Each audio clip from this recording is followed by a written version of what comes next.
అక్కడ నుండి నేను వస్తున్న సమయంలో నా తోటి టీచర్ నా పక్కన కూర్చొనింది. దేవుడు ఏం చెప్తున్నాడంటే, ఆ రోజు నువ్వు నీ యొక్క తోటి టీచర్కి స్వార్థ ప్రకటించమని నాకు ప్రేరేపణ కలుగుతుంది. నేను నాకు ప్రేరేపణ కలుగుతుంటే నాకు రోజు ఉదయం నుండి సాయంత్రం వరకు ఆ టీచర్తో కూర్చొని, అంటే మామూలుగా ఇంటర్వెల్ టైంలో కలుస్తూనే ఉంటాం, కానీ పక్కన ఉన్న టీచర్కి స్వార్థ చెప్తున్న సమయంలో నా వెనకాల కూర్చున్న ఒక వైశ్యాస్ ఫ్యామిలీ వాళ్ళు హిందూస్ బొట్టు పెట్టుకొని ఉన్నారు, వెనక కూర్చొని ఉన్నారు. వాళ్ళు నేను చెప్పేది మొత్తము వాళ్ళు విన్నారనమాట. వాళ్ళు విని వెనుక నుండి నేను ఆ మేడంకి చెప్తున్నాను, మేడం దేవుడు కనికరమయుడు, మాకు జీసస్ క్రైస్ట్ ఎవరినైనా స్వస్థపరుస్తాడు, ఆయన యొక్కకి ఎవరైనా వస్తే అప్పటికి పెద్ద పెండాలు కనబడుతుంది. అక్కడ పెద్ద పెండాల్లో చాలా జనం కనబడి ఆ జనం చూసి నేను స్వార్థ చెప్తున్నాను ఆ టీచర్కి.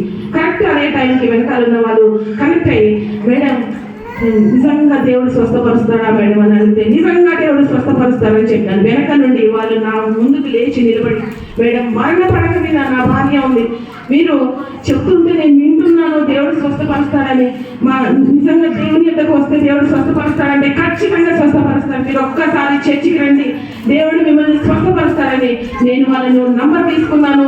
నా స్టాప్ వచ్చేసింది, నేను దేవుని స్వార్థ టక చెప్పేసి దిగేసింది. అక్కడ స్టాప్ దగ్గర దిగేసేసి వాళ్ళ ఫోన్ నెంబర్ మాత్రం నేను తీసుకున్నాను.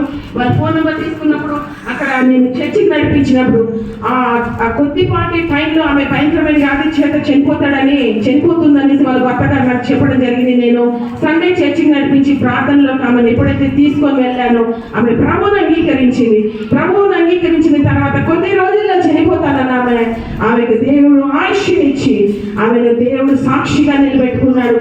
నిజంగా అంటే ఒక టైం చూడండి, కొద్దిపాటి సమయం అనుకుంటాం మనం ఎక్కడో ఉంటాం, మనకు తెలియదు, కానీ ఆమె మరణం నుండి తప్పింపబడింది. ఎందుకంటే చిన్న పిల్లలు వాళ్ళని చూసినప్పుడు నాకు చాలా జాలేసింది.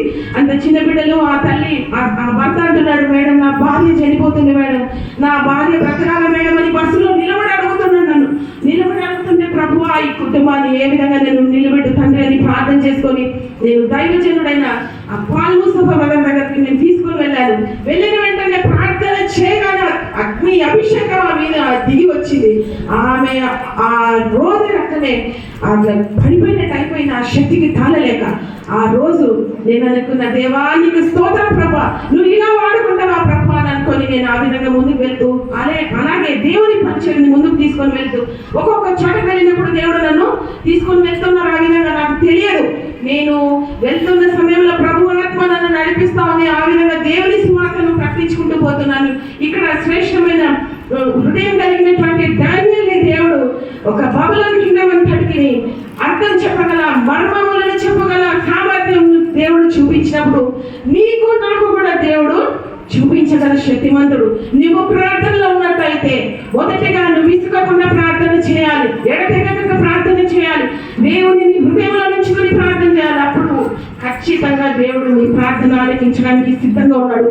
నిన్ను అంతేకాకుండా ఏ వ్యాధి చేయమైనా నువ్వు బాధపడుతున్నట్టయితే దేవుడు నీ వ్యాధిని కూడా తొలగించగల శక్తిమంతుడు. నేను కూడా కొన్ని సమస్యలు, అంటే ఒక్కొక్కసారి ఒక్కొక్క సమస్యలు వస్తాయి కదా మనిషి అన్నాక, ప్రతి ఒక్కరికి అనేక మంది కొరకు ప్రార్థన చేసినప్పుడు వాళ్ళు స్వస్థత పొంది దేవుడు వాళ్ళు చేసిన వేళలో జూమ్ ప్రేయర్స్ లో సాక్ష్యం చెప్తున్నప్పుడు నేను చాలా ఆశ్చర్యపోయాను. ఒకరోజు నాకు ప్రణీత అనే ఒక ఫ్రెండ్ ఉందన్నమాట. తనకు భయంకరమైన గైనిక్ ప్రాబ్లంతో సఫర్ అవుతుంది. ఇక ఆ రోజు బాబీ, తను నన్ను బాబీ అని పిలుస్తుంది. తను ఏమనుకుంటుందంటే, నేను విసిగిపోయాను బాబీ ఈ గైనిక్ ప్రాబ్లం తోటి, ఇంకా నేను ఏ విధంగా చేత నేను ఆపరేషన్ చేసుకొని ఈ గర్భసంచిని తొలగించేసుకోవాలని అనుకొని చాలా బాధతో ఆ టైంలో నేను ప్రార్థనలో చేరు ప్రణీత అని ఫోన్ చేశాను. కరెక్ట్ ప్రార్థనలో కనెక్ట్ అయింది. తను కొత్తగా ప్రార్థనలో కనెక్ట్ అయిన వెంటనే ప్రార్థన చేస్తున్న సమయంలో దేవుడు ఆపరేషన్ లేకుండా బాగు చేయగలిగిన శక్తివంతుడు. దేవుని మనం అడిగినట్టయితే దేవుడు సహాయం చేస్తాడని, ప్రణీత నువ్వు వెళ్ళకు, ఆపరేషన్కి వెళ్ళదు, మనం ప్రార్థన చేద్దాం, నువ్వు ఈ రోజు అయితే నువ్వు స్టాప్ చేసుకో, ఇంక మనం ప్రార్థన చేద్దామని అన్నప్పుడు సరే కరెక్ట్గా అదే చెప్పేసి నేను నార్మల్గా ఉన్నాను బాబీ, నేను ప్రార్థనలో ఉంటాను, నాకు మరి ఒకటి దైవజనుడు ద్వారా కూడా నాకు ఒక ఆన్సర్ రావాలని ఎదురు చూస్తున్నాను అన్నది. నేను ప్రార్థన చేసుకుంటూ స్కూల్కి కార్లో వెళ్తున్న సమయంలో కరెక్ట్గా దైవజనుడు ఆ రోజు వాళ్ళ ఇంటికి ఎక్కడి నుండో వచ్చారంట.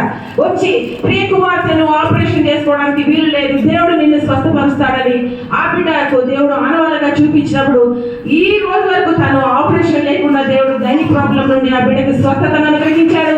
ఈ రోజు ఆ బిడ్డ ప్రతి ఆదివారం తన తన యొక్క టోన్ తోటి అనేక మందికి దేవుని యొక్క పాటలను ప్రాంతాలకు రీతిగా సాయంత్రం అవగానే ఆదివారం రోజు ప్రైజ్ అండ్ వర్షిప్ నడిపిస్తుంది. దేవుడు ఆ విధంగా మనల్ని వాడుకుంటాడు. మనకు తెలియదు మనం ఎలా